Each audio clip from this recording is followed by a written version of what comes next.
Hey there. Welcome to Dark Lullabies. How was your day? I'm so glad you're here, and I really hope I can help you relax and find some peace tonight. Before we start, make sure to like and subscribe to the channel, and leave a comment with where you're from and what time you're watching. That way, YouTube will keep showing you stories just like this one.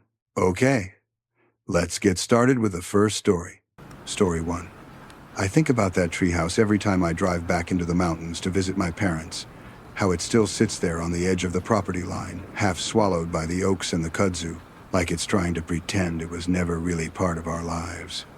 But for me, that treehouse in a little Appalachian town is where I learned that monsters don't have claws or glowing eyes. They have yellow teeth and know your name. I was 9 the summer we left our cramped second-floor apartment outside Columbus and moved down to a small town in southwestern Virginia, tucked deep enough into the Appalachians that your ears popped on the way in. My dad had landed a supervisor job with a natural gas company, the kind of paycheck that suddenly made words like mortgage and yard and retirement show up in adult conversations. My parents were giddy in a way I didn't really understand. They kept saying things like fresh air and better schools and a real childhood, like they were ordering items off a menu. The house itself sat on a slope that fell away into a narrow holler, woods pressing in on 3 sides. The highway, a distant hum you only heard when the wind blew right. Compared to the peeling beige building we'd come from, it felt like a castle. Creaking front porch, big backyard, a patchwork of rhododendrons and scrubby trees, and best of all, a massive treehouse built by one of the previous owners. Even at 10, I could tell it wasn't somebody's weekend project. It stretched across 4 or 5 oaks, bolted into the trunks with real hardware, with 3 levels, a proper staircase instead of nailed planks, walls high enough that you couldn't see inside from the ground. The older neighbors said some contractor had put it together back when his kids were little and never bothered to take it down. For the first few months, it was paradise. My older brothers, Mason and Caleb, and I played up there every day after school, turning it into a pirate ship, a fort, a spy base, whatever our brains could come up with. The holler below us filled with the sound of our running and shouting, cicadas screaming in the background, the sticky cotton candy smell of wild honeysuckle drifting up from the fence line. But it didn't take long for the novelty to wear off for them.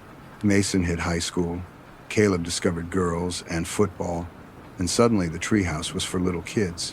One by one, they stopped coming up the stairs, leaving their half-finished games and broken plastic soldiers behind. I remember feeling left behind in a way I didn't have words for, sitting cross-legged on that splintery floor, listening to them laugh with their friends in the driveway while I pretended I didn't care. Maybe that's why I was so quick to believe what happened next was just some elaborate joke, some roundabout way of inviting me back into the circle. It started on a Wednesday, sticky and overcast, the sky the color of wet newspaper. I climbed up after school like I always did, the wood still warm from the afternoon sun, and saw something in the far corner that hadn't been there before. A piece of lined notebook paper folded in half, weighted down with a dull gray rock. There was something about the way it was placed that made my heart thump a little faster, like when you realize someone's been in your room while you were gone. I picked it up and unfolded it. In big, careful block letters, it said, "Hi, I'm the Marshmallow Man. Nice to meet you. What's your name?" For a minute, I just stared at it, my brain catching on the words like my tongue on a loose tooth. Then I smiled. It had to be one of my brothers. Nobody else even knew how much time I spent up there. I remember thinking it was kind of sweet, their weird teenage version of reaching back down the ladder for me. When I looked up, I noticed something else I hadn't seen before. A neat little stack of blank paper by the far wall, like someone had placed it there on purpose. The top few sheets were slightly damp at the edges and dusted with a faint reddish clay, the kind you only found farther down in the holler near the creek we weren't supposed to go to alone. That should have bothered me more than it did. Instead, I grabbed one of the fat markers we kept up there, wrote my name in shaky letters and a quick "nice to meet you too," folded it in half and set it exactly where Id found the first note. I walked back to the house feeling lighter than I had in weeks. That night at dinner, I almost asked Mason outright if he was the Marshmallow Man. I even opened my mouth to say it once, but he was telling some story about practice, and I was terrified that if I called him out, he'd roll his eyes and the little magic wed created would die before it really started. So I swallowed it. The next afternoon, I got off the bus and sprinted up the driveway, backpack bouncing, ignoring Mom's call to at least grab a snack first. There was another note waiting for me. Then another, the day after that. For about a week, it was harmless stuff. The kind of nonsense you'd expect from a bored teenager messing with his kid brother, favorite candy, least favorite teacher. What superhero it'd be if I could pick one. The handwriting stayed the same. Blocky, careful, like someone was trying too hard not to slip. I laughed out loud at a couple of them, wrote my answers, left them in the corner, and tried not to look too excited when I came back up the next day. It was the first time in a long time it felt like someone wanted to talk to me simply because I was me. Then the questions shifted, in a way that was small enough you could almost miss it if you weren't paying attention. What time do you usually come up here? Do your parents ever check on you when you're playing? What do you eat for breakfast? At 9, none of that set off any alarms. I just thought my brothers were being weird and thorough, maybe planning some prank that involves cereal or something. But there was a note a few days later that still makes my stomach twist when I think about it. It was a simple drawing, done in the same thick black marker I'd been using, on one of the lined pages from the pile. At first glance, it looked like a kid's sketch of our house. Crooked rectangle for the building, pointy triangles for the roof, a few scribbled trees. But the more I stared at it, the more specific it became. The slope of the yard was right. The sagging gutter over the back porch. Even the little patch where the grass never grew along the chain-link fence. One window on the second floor was shaded in, filled completely with ink, and underneath in those same block letters were the words, "Is this your room?" The part that unnerved me even then was the angle.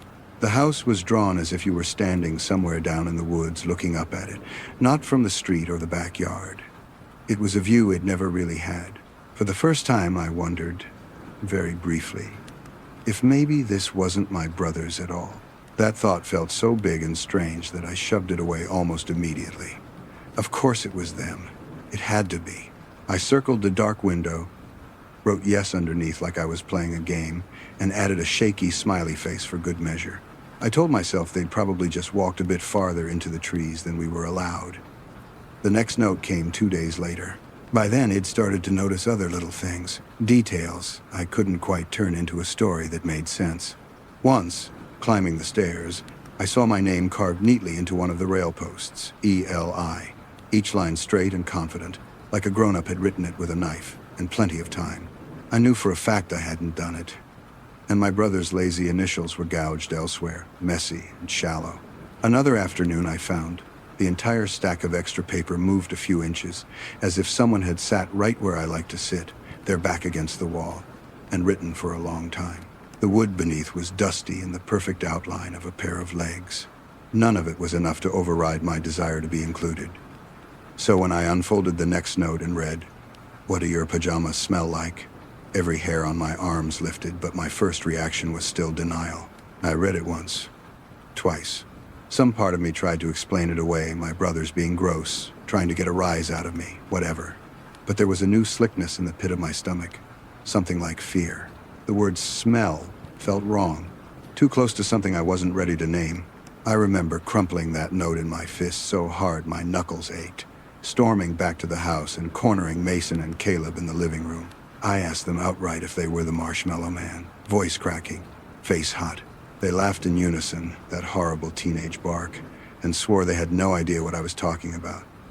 Mason said it was kind of creepy, actually, and Caleb joked that maybe I had a secret girlfriend. When I tried to explain the questions, how specific they'd gotten, their faces shifted from amused to annoyed to something like concern, but they kept insisting it wasn't them, and eventually my hurt pride boiled over. I started crying and ran to my room, humiliated. Looking back now, I know what I should have done next. I should have told my parents. Should have handed those notes over and let adults be the ones to decide how big of a deal it was. But I was 9 and stubborn and sure that one of my brothers was lying to my face. Instead of asking for help, I decided to catch them in the act. That night I went to bed, fully dressed, heart thudding with a weird mix of excitement and dread. My room faced the back of the property. the window looking out over the slope toward the tree line where the treehouse stood, its silhouette barely visible against the darker black of the woods. The house settled into its nighttime rhythm TV, murmuring downstairs, pipes ticking, the distant roar of a truck on the highway. Sometime after midnight, I woke up to a sound that sliced through all of that. A soft, deliberate tap on the glass inches from my head. Tap, tap, tap. It wasn't the wind or a stray branch. It had the careful rhythm of knuckles. Every muscle in my body went rigid. I didn't move. I didn't breathe. The tapping went on for what felt like hours, stopping and starting, as if whoever was on the other side was patient, not in any hurry to be let in. I pulled the covers over my head like that thin layer of fabric was a concrete wall and lay there, heart pounding so loud it drowned out everything else, until, eventually, the exhaustion pulled me under again. In the gray light of morning, with birds yelling in the trees and the coffee machine hissing downstairs, it was almost possible to pretend it dreamed it. Almost. Then I pulled back the curtains. Every inch of the outside glass was dotted with marshmallows, cheap off-brand ones from the discount store down in town, their white puffiness distorted against the pane.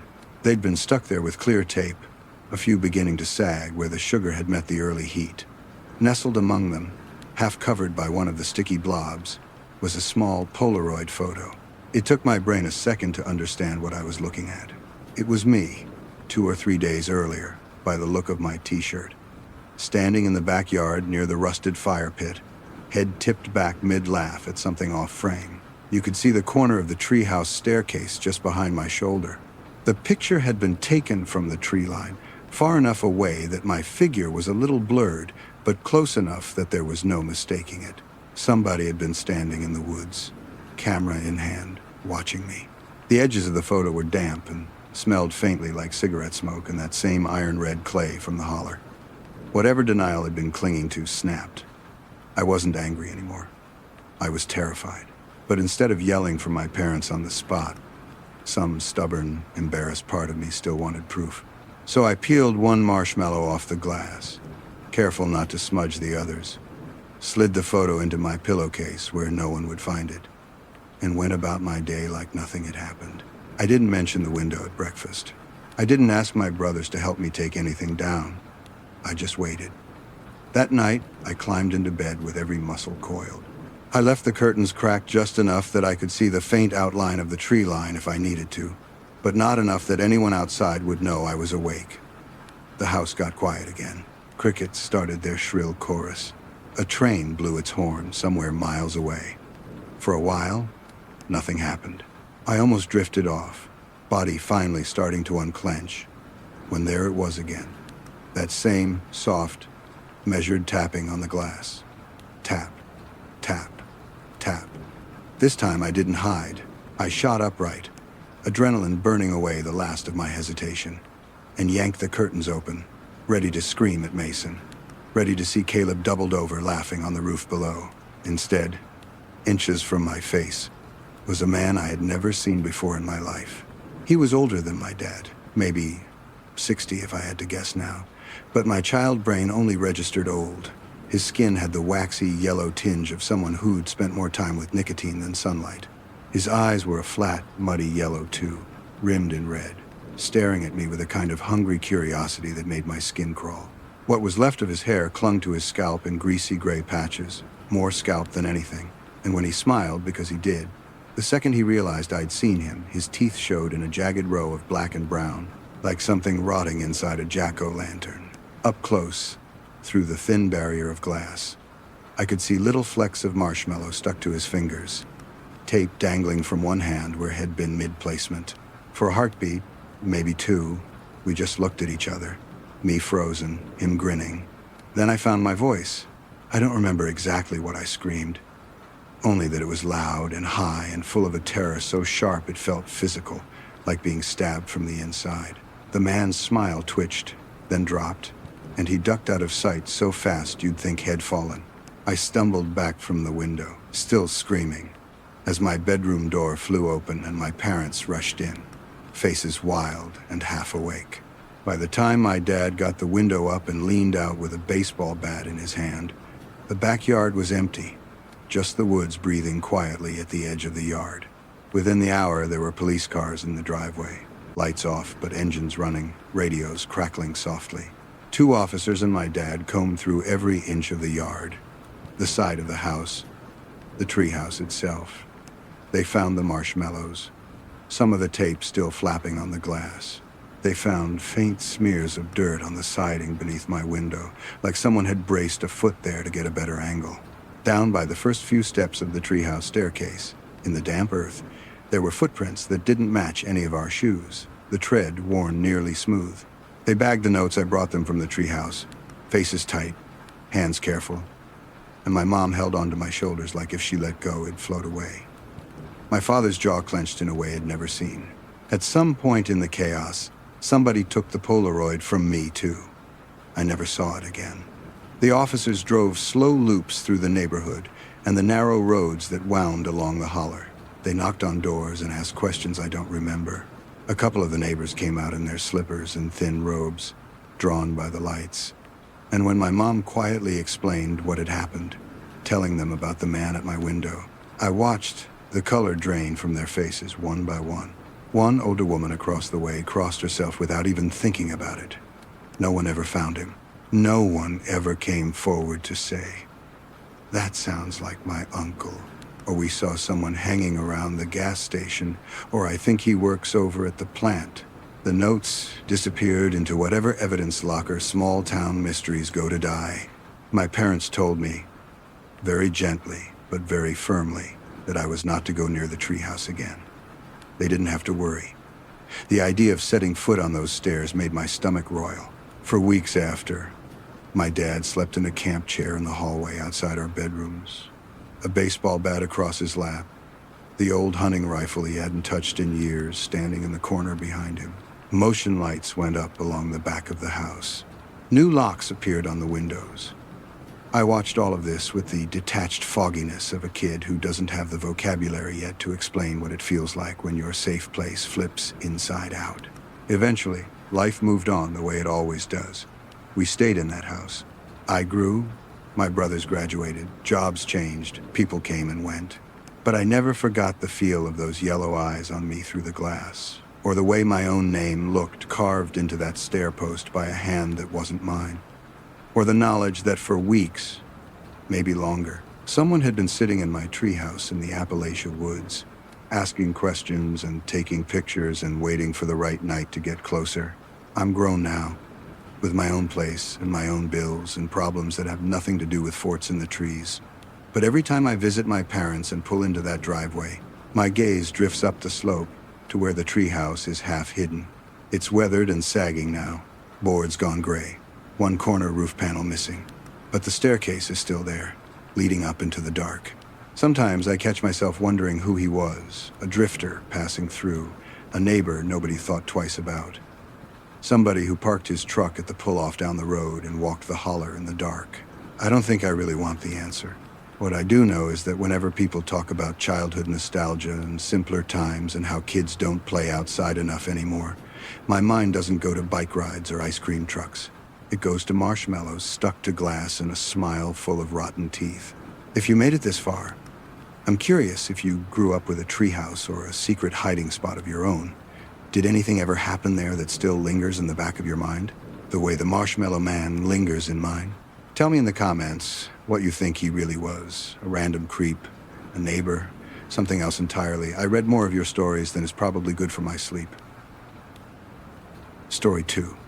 I've been thinking about a boy named Cole a lot lately, even though I never really knew him, and I'm not even sure that was his real name. It started up again when my youngest, Ethan, packed up his beat-up truck and drove off for college this fall. Taillights disappearing down the narrow road that winds through our part of the Appalachians. The house has never felt as quiet as it does now, just the hum of the fridge, the occasional groan of the old beams, and the steady background noise of the woods pressing in on 3 sides. People tell my wife, Marissa, and me that it's normal to get sentimental when the last kid leaves. You start replaying their childhoods like some long, badly edited home movie. But there's one memory I can't seem to shake, and it has nothing to do with birthday parties or ball games.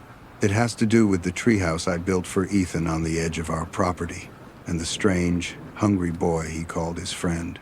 Back when Ethan was 8, I was in better shape and more willing to take on projects that involved lugging lumber up a hill every weekend. By trade, I'm a finish, carpenter, cabinets, trim, things that require patience and careful hands. The house we bought sits at the dead end of a narrow gravel road in a small West Virginia town, the kind where the mountains lean in close and cell service comes and goes like a moody relative. The backyard slopes down into a thick stand of maples and oaks, then drops further into a shallow ravine where a creek runs most of the year. That view is what sold us.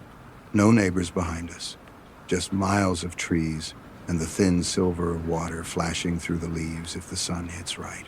Marissa worried, even then, about how easy it would be for someone to come up through the trees without us ever knowing, but I brushed that off. It felt private, peaceful. That was enough for me. I decided to build the treehouse in a big oak just before the ground falls away, close enough that I could see it from our bedroom window. I put more into that thing than I probably needed to: proper posts, bracing, real stairs with a railing instead of nailed boards, walls and a little roof, even a trapdoor hatch that could bolt from the inside. I wanted Ethan to feel like it was an extension of our house, not some flimsy platform waiting to collapse. Marissa was nervous about the height at first, picturing splintered bones and hospital bills, but Ethan had always been a climber. I figured it was safer to give him a good ladder and solid floors than to have him scaling whatever he could find in the woods. Beyond the usual cuts and scrapes, nothing bad happened up there for a long time. Ethan used it like any kid would fortress one day, spaceship the next. His older brother, Jordan, played along for a while before he aged out of it, retreating to headphones and a locked bedroom door. Before long, the treehouse was mostly Ethan's domain. From our bedroom window, you'd see him trudging up the stairs with a book or a handful of action figures, or sometimes just himself, disappearing into that little wooden box with its crooked windows looking out over the ravine. I can't pinpoint exactly when things started to change. I just remember one evening at dinner, Ethan casually mentioning a friend named Cole. We didn't know many families out our way. The houses are spaced far apart, and most kids live closer to town.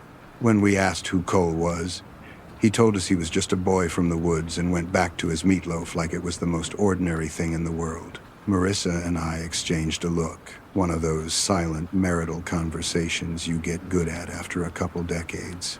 Imaginary friends aren't exactly rare with little kids. But Ethan was 8, past the age we expected that kind of thing, and had never had one before. Still, we let it go. Kids are imaginative. We didn't want to stomp that out. Over the next few weeks, though, we noticed Ethan spending more and more time in the treehouse. Longer than seemed normal, given he wasn't allowed to haul his video games or any electronics up there. I'd catch glimpses of him through the bedroom window, sitting cross-legged on the floor, hands moving as if he were passing something back and forth to thin air. Other times, head be pressed up against the opening, staring out toward the deeper woods like he was waiting for someone. When I asked what he and Cole liked to do, Ethan said they mostly talked and watched the woods together, that Cole didn't like coming inside. That bothered me more than I let on. It sounded less like a made-up superhero and more like a real boy with very specific boundaries. I tried to reason with myself. Ethan had always been a little different, a little serious. Maybe his imaginary friend just matched that. Then little details started piling up. Once, when I walked by the back door on my way to the shop, I heard Ethan's voice drifting down from the treehouse, low and careful, like when you're trying to soothe a scared animal.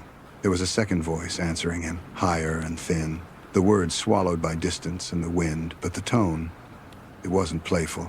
It sounded strained, hoarse, like someone who hadn't used their vocal cords in a while. By the time I stepped out onto the deck to call up, the second voice had gone silent. Ethan leaned out, gave me a quick wave, then ducked back inside. I told myself the echo could play tricks, that maybe I'd heard him talking to himself. You can rationalize a lot when you don't want to consider the alternative. The first real jolt to my system came on a Saturday afternoon when Ethan came home with a black eye. He'd been out riding bikes with a loose pack of neighborhood kids up the road. When he walked in the door, helmet dangling from one hand, he tried to keep his face turned away, but the swelling around his eye was impossible to miss. Marissa gasped, rushed for ice. I pulled him into the kitchen light and asked what happened. At first, he wouldn't look at me, just stared at the floor, shoulders hunched like he was bracing for a storm. I told him he wasn't in trouble. I just needed to know if somebody had hit him. After a long pause, he mumbled that he'd gotten into a fight with Cole. It took me a beat to process that. I remember this wash of irritation, then worry. I told him it wasn't funny, that I needed the truth. He just started crying, real, body-shaking sobs, then tore away from my hands and bolted down the hall to his room, slamming the door. That night, Marissa and I lay in bed, staring at the ceiling, turning over possibilities. Maybe some older kid was picking on him and he was too embarrassed to admit it. Maybe Head wrecked his bike. She wanted to go straight out and tear the treehouse down with a chainsaw, convinced Ethan's imaginary friend had become too real. I resisted.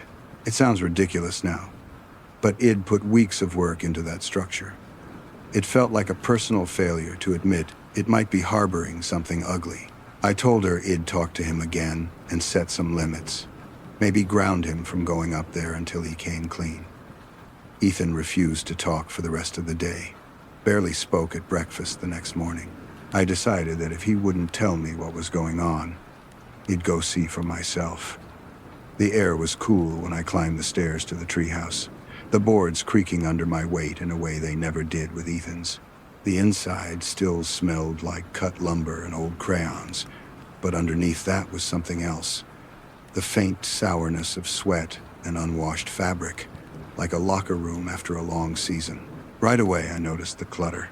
There were socks strewn near the back wall, small and filthy, none of them matching, and a couple pairs of kids' sneakers piled in the corner that I knew didn't belong to Ethan or Jordan. The soles were worn nearly flat, the laces stiff with dried mud. They weren't shoes that had been grown out of and forgotten. They were shoes that looked like they had been lived in hard, then discarded. Alongside them were crumpled chip bags, an empty can of store-brand beans with the lid bent back but still attached, a plastic spoon, and the torn corner of what looked like a protein bar wrapper, all shoved into a half-hearted pile like someone had tried to clean up without any real understanding of garbage. A thin plaid blanket I didn't recognize had been folded and refolded so many times it had created a faint, permanent crease in the rough floorboards.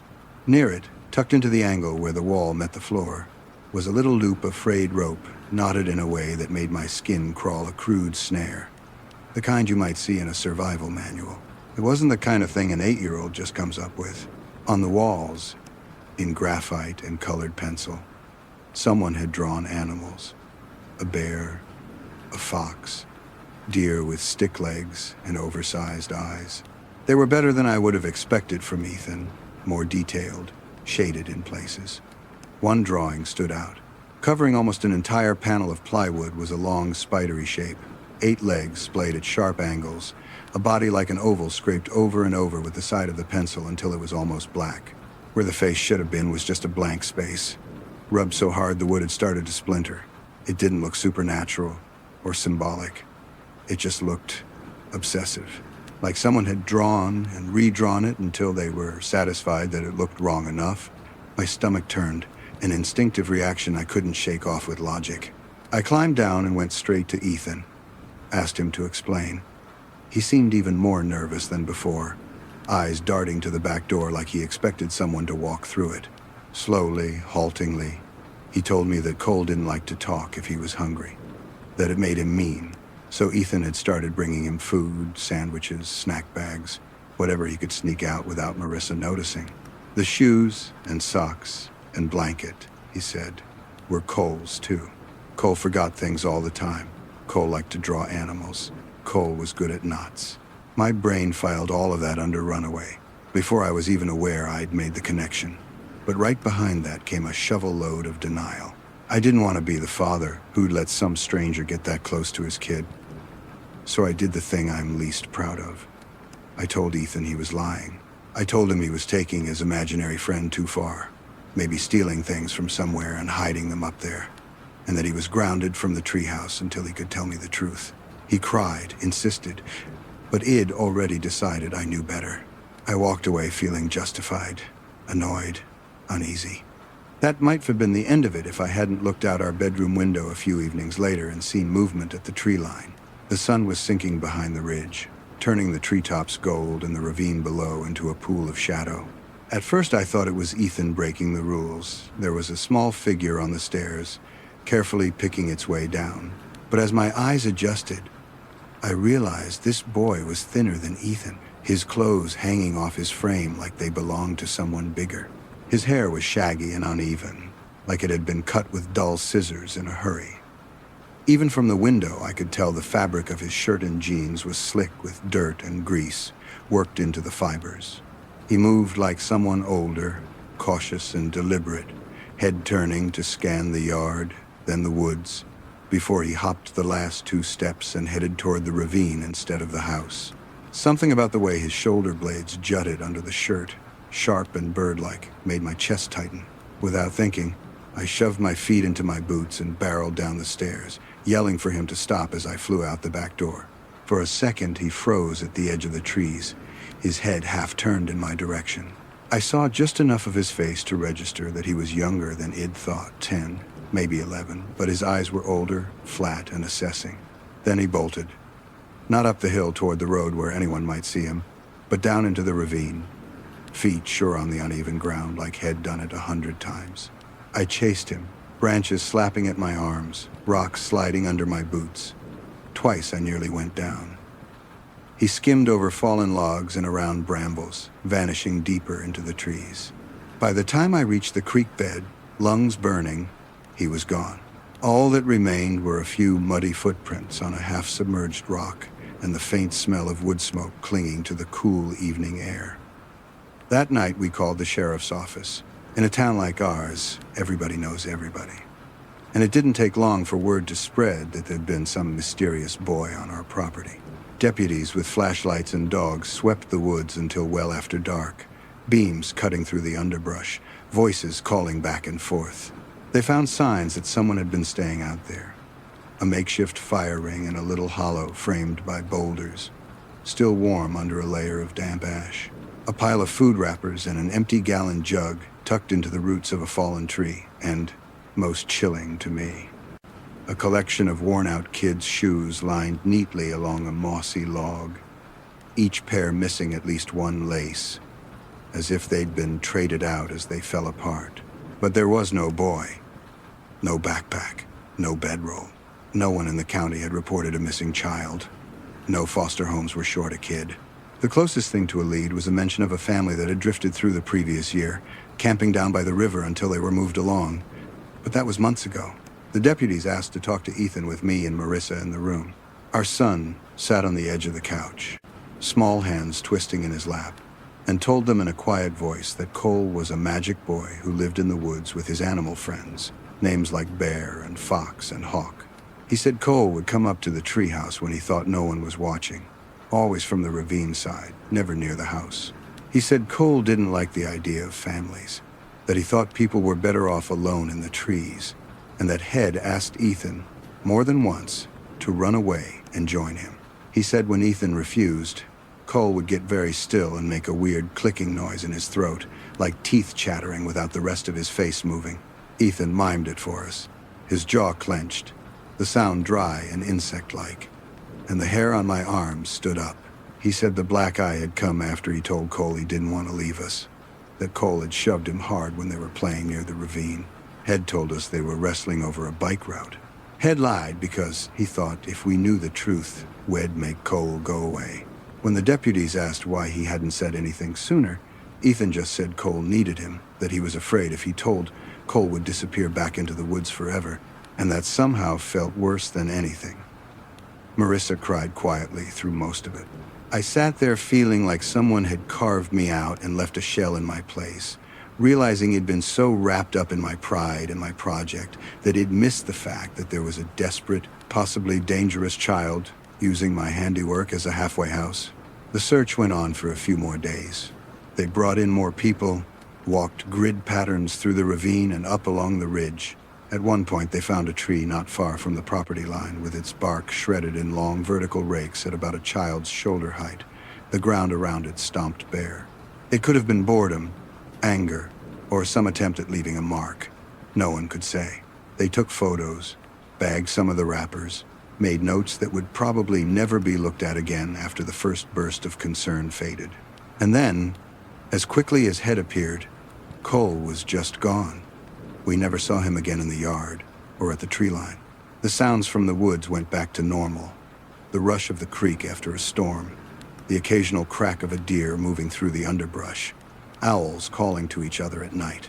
No thin voice answering my son from the trees. No flashes of movement on the stairs when no one was supposed to be there. For a long time afterward, Ethan would startle at small things. The creak of the house settling, a branch scraping the window, the low murmur of voices drifting up from the TV downstairs. He refused to sleep with his blinds open. Marissa pushed for us to tear the treehouse down. I finally agreed, but every time I walked to the edge of the yard with a toolbox, I found a reason to put it off. Rain coming in, work running late, some minor thing that urgently needed fixing. In the end, we didn't dismantle it. Instead, I bolted the trapdoor shut from below and installed a latch on the stair gate so only adults could open it. It was a compromise that satisfied no one completely. Years have passed since then. Ethan grew out of his fear the way kids do, gradually and almost imperceptibly. He stopped mentioning Cole at all. The treehouse became just another shape in the view from our bedroom window, slowly weathering, boards graying and warping, the spider drawing on the inside wall, probably fading beneath a film of dust. But now that the house is quiet again, with Ethan a couple states away and Jordan living his own life in a city where the mountains are just a memory, I find myself standing at that window more often than I did like to admit, looking out at that little wooden box overlooking the ravine. I think about the blanket folded in the corner, the careful line of shoes on the log, the way that boy moved through the trees like they were his only home. I wonder who he was really running from, someone out there in those hills, or just the idea of being tied down. I wonder if he ever made it wherever he thought he was going, or if he's another name whispered around campfires as a warning. And I wonder, in the quietest hours, how close I came to losing my son to the woods. Not to anything supernatural or dramatic, but to a lonely kid with empty pockets and a head full of wild ideas. If you've ever had a child tell you about a friend you couldn't see, or grown up near woods that seemed to hold more than just deer and raccoons, I'm genuinely curious what you make of all this. Was Cole just a runaway looking for a partner in his escape plan, or something darker shaped by those mountains and that ravine? Let me know what you think in the comments. And if you've got your own treehouse story tucked away in the back of your mind, I'd like to hear that too. I read more of them than is probably healthy. Story 3. I keep telling myself it was just a break-in. Just a few guys looking for quick cash in a house they thought was empty. But when I really let my mind go back to that night, what I remember most isn't the robbery itself. It's how close I was to them without them knowing, and how easily it could have gone the other way. I grew up in a small town tucked into the Appalachians in eastern Kentucky. The kind of place where the mountains feel like walls, and everyone knows who your grandparents are before they know your name.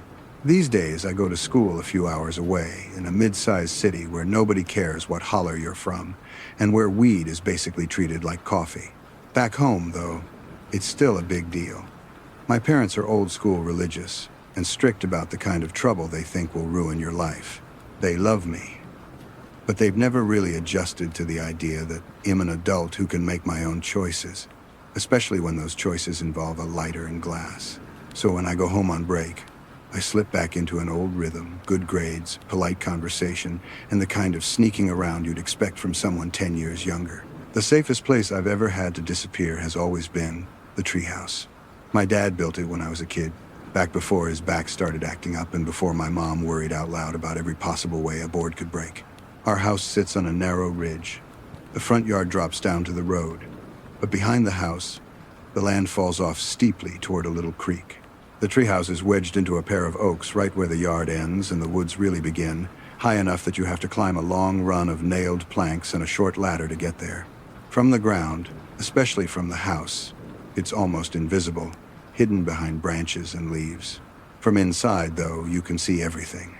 Our back porch, the gravel drive, the strip of road between two bends. even a sliver of the neighbor's place through gaps in the trees.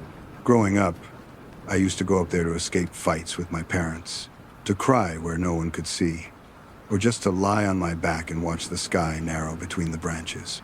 As a teenager, I noticed something else. The treehouse had the perfect angle to watch the back door and driveway without being seen. That detail didn't feel like it mattered until the fall of my sophomore year. It was October, the air already carrying that damp chill that seeps into your bones in the mountains. I'd come home for a long weekend, telling myself it was to see my parents, but really it was because I was homesick in a way that hurt, and I wanted to stand on the ridge and feel the wind in a way you just don't in the city. My parents were thrilled, of course. They filled the fridge and lined up plans: a church dinner, a visit to my aunt, a fall festival in town. That Saturday night, they had a fundraiser at church that was supposed to run late. The kind of thing where my mom puts on her one nice dress and my dad complains about tie knots and then ends up enjoying himself. They left around 5. My mom reminding me to lock the doors. My dad made a joke about not burning the house down while I had it to myself. I watched their taillights wind down the ridge until they disappeared, then stood in the quiet kitchen listening to the clock tick, the refrigerator hum, and the distant rush of the creek. The house felt like it always does, when they're gone for more than an hour, bigger and smaller at the same time. I knew I could have lit up in my room with the window cracked. But my dad has a nose like a bloodhound, and paranoia is a hard habit to kill. So I did what I always do.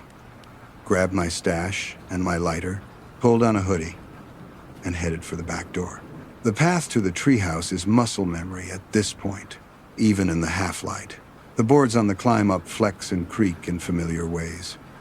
I could probably tell you which step I'm on with my eyes closed by the sound alone.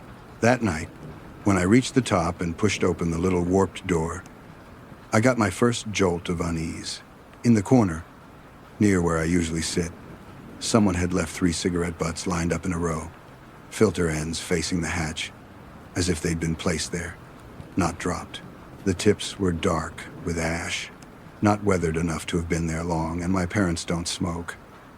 Most of our neighbors don't either. You'd smell it if they did.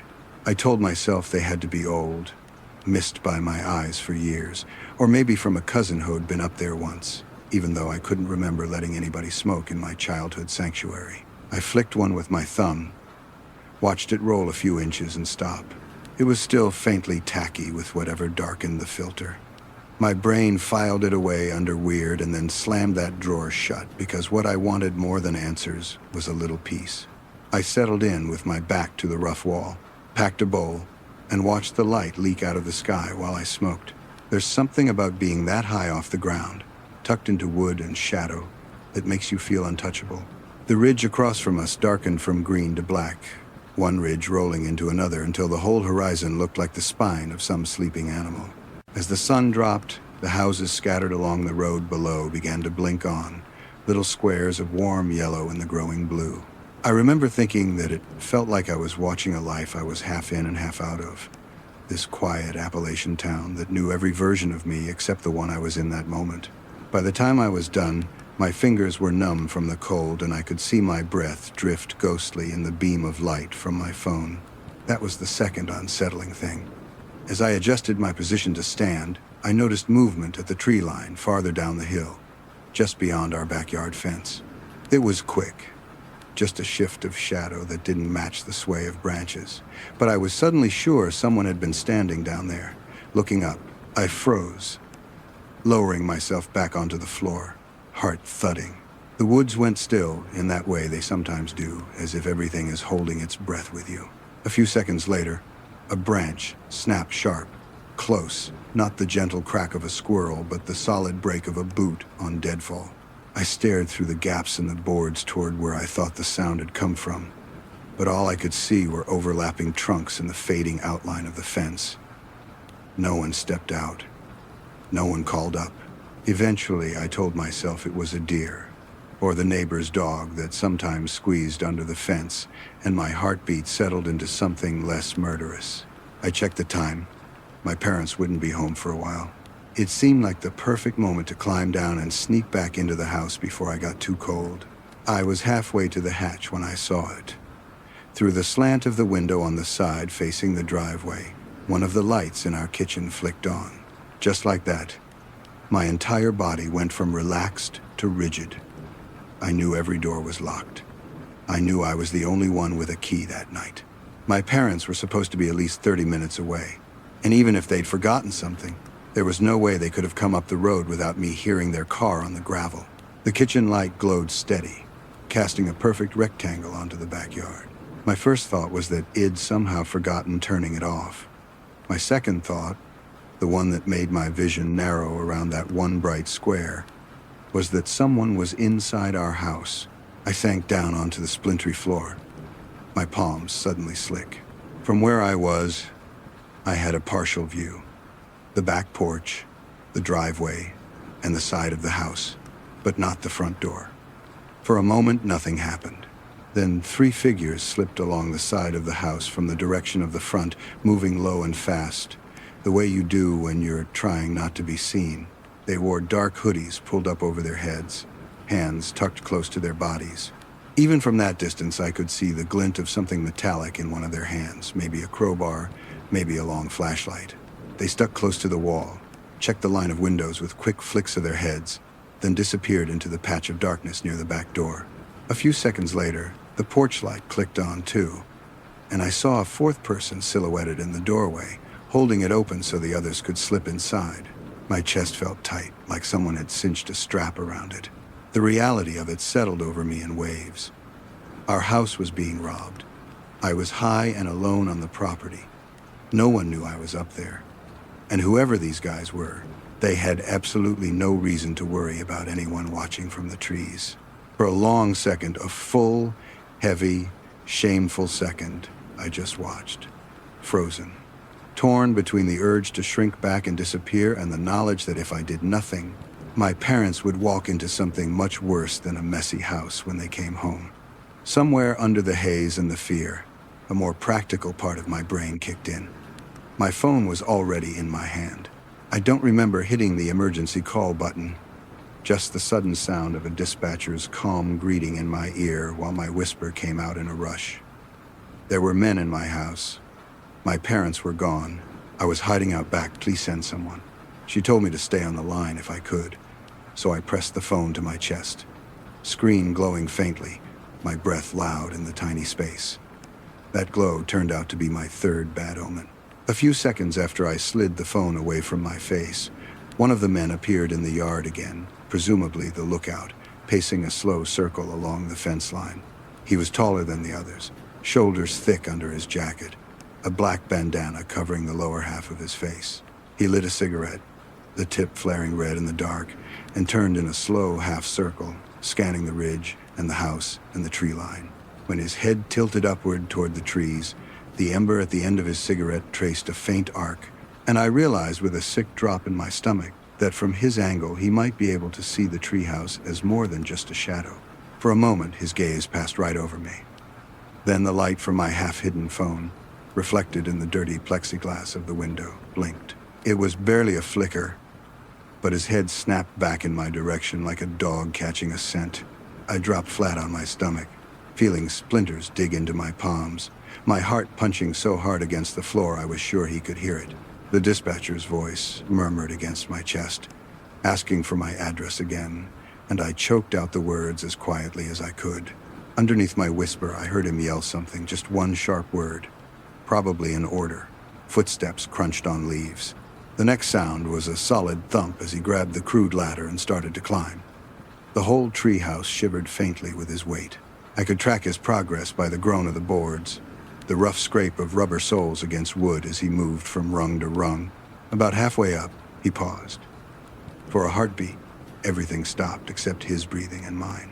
Then I heard the distinct sound of a knife sliding against wood, that soft, ragged hiss of metal cutting a shallow groove. Later, when they took photos of the scene, the officers would find a fresh slash along one of the planks, dug in at an upward angle, as if Head dragged the blade there just to steady his hand, or as a warning. In the moment, though, all I could think was that a man with a knife was climbing into my hiding place. Panic has this way of narrowing the world into single decisions. I had 2 things within reach: my lighter and the thick glass bong Id brought up like an idiot. When his hands appeared on the edge of the hatch, fingers curling over the wood. I heard myself shouting that the police were on their way, that they knew he was here, that he needed to leave. The words tumbled out high and cracked, and nothing like the tough warnings you hear in movies. He didn't stop. His grip tightened, and his head began to rise into view. The black bandana still covering everything but his eyes, which were flat and focused and so close I could see the whites, even in the dark. I didn't think. I grabbed the bong by the neck and swung it down with everything I had. The impact made a sick, hollow sound I can still hear if I let myself. Glass exploded against the top of his head and shoulder, shards flying past the hatch, tinkling down the steps below. He let out a harsh curse, more shock than pain, and his hand slipped. The whole structure lurched as his weight dropped. I scrambled backward, expecting him to catch himself and come back angrier, knife first. Instead, there was a heavy crash and a grunt, followed by a sliding thud as his body hit the ground.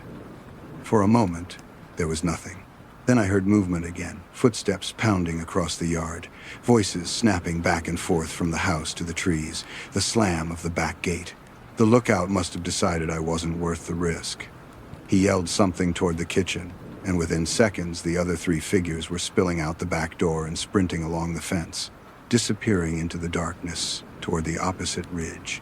One of them glanced back once, and in that brief turn of his head, the porch light caught his face, just enough to give me a pale, blurred impression. Young, maybe, sharper around the mouth, eyes narrowed against the light. It wasn't enough for a lineup. It was enough to haunt me. I lay there watching the empty yard until the wail of sirens began to echo faintly up the valley. It was probably less than 5 minutes, but it felt like half the night. When the first cruiser pulled into the drive, red and blue lights painting the trees in frantic flashes, my body finally remembered how to move.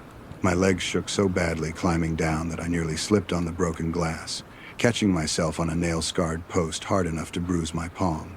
The officers met me at the base of the tree, voices low but urgent, eyes scanning the ridgeline even as they asked me what had happened. My words came out jumbled. I heard myself mention the cigarette butts, the feeling of being watched from the woods, the way the knife had scraped the plank, the sound of the ladder groaning as he climbed. One officer shone his flashlight on the hatch, lingering on the fresh cut in the wood, the little smear of dark on the edge that might have been blood or dirt. Another swept the beam over the ground, catching on a single black zip tie lying in the leaves near where the man had fallen, half buried in a crushed patch of grass as if someone had dropped it reaching into their pocket and hadn't bothered to pick it up. That detail didn't seem important until later that night when I was lying in my own bed, staring at the ceiling, and realized zip ties are a strange thing to bring to a simple burglary. My parents pulled into the driveway not long after. The look on my mom's face when she saw the lights and the cluster of uniforms, something I'll never forget. The officers walked them through what had happened, careful to leave out certain specifics in my mom's hearing, but their eyes kept returning to me like they couldn't quite believe I was standing there intact. They told us we'd probably been watched, that whoever chose our place had likely driven past enough times to learn my parents' routine, that the fundraiser was public knowledge. They found no sign of a vehicle on the main road. The working theory was that the guys had parked on a logging trail a short hike away and come in from the back ridge on foot. The house itself was a mess, drawers half open, closet doors flung wide, but nothing irreplaceable was gone. The real damage was invisible. The sense that the little bubble of safety we'd built on that ridge had popped. After the officers left, after my parents went room to room checking windows twice and my mom insisted I leave my door open just for tonight, after the adrenaline wore off and the nausea set in, I lay there thinking about how different the story could have been. If I hadn't gone to the treehouse, I never would have seen them. If the lookout had climbed faster, or if I'd frozen a second longer, he might have made it inside. If he hadn't dropped that zip tie, or if the dispatcher hadn't answered on the first ring, maybe they would have felt comfortable enough to take their time. Those ifs line up sometimes and make my skin crawl in a way no ghost story ever has. I'm back at school now, in a city where I can walk down lit streets at midnight and be anonymous. But I haven't had a full night's sleep since. I keep seeing that bandana, those eyes, the casual arc of his knife along the wood. I worry about my parents more than I tell them. I picture them in that house on the ridge, alone once I drive away, with nothing but a deadbolt and a driveway between them and whoever might decide to try again. People hear this story and focus on the part where I threw the bong, like it's some wild, darkly funny anecdote. I get why it's easier to laugh than to sit with the reality that sometimes the only thing between you and real harm is a split-second decision made with shaking hands in a cold wooden box in the trees. If you've ever grown up in a place where the woods feel safe until suddenly they don't, or if you've ever had that moment where you realize someone's been watching your home longer than you realized, I'd honestly like to know what you'd have done in my place. Would you still go back to the treehouse after something like that? Or would you tear it down and never look at that part of the yard the same way again? Tell me in the comments how you read this night. Just bad luck, or something that had been building for a while that I was too wrapped up in my own life to see. I read your thoughts, even the long ones, especially when sleep doesn't come easy.